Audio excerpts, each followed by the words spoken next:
La pression n'est pas forte, le travail il est colossal, l'amour pour le peuple il est énorme, le dévouement il est énorme.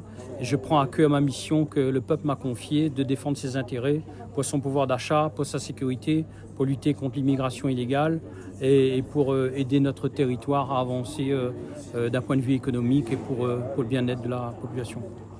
Un petit bilan de ces derniers 6 mois. Beaucoup de travail. Je retiens mon intervention sur l'immigration illégale. Je retiens mon intervention concernant la vie chère à La Réunion, qui est due essentiellement au monopole, qui est due à une forte TVA, à l'octroi de mer, qui est due au manque de transparence sur la formation des prix. Sur tout ça, nous devons travailler.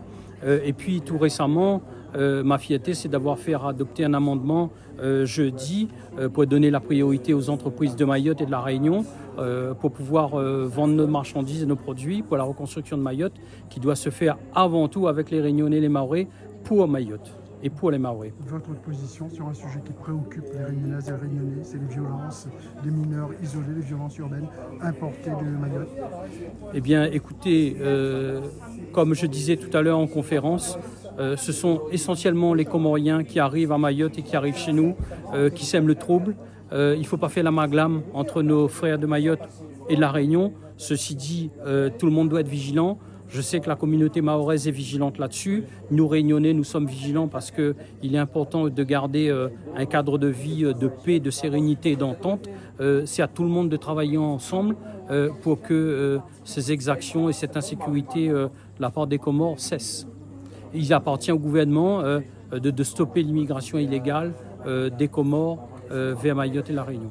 Vous êtes un parti anti-Macron, on peut dire ça comme ça. Oui, tout à fait. Mais vous, en tant que député et le RN également, vous n'avez pas voté la motion de censure contre le Premier ministre, contre le gouvernement nommé par M. Macron.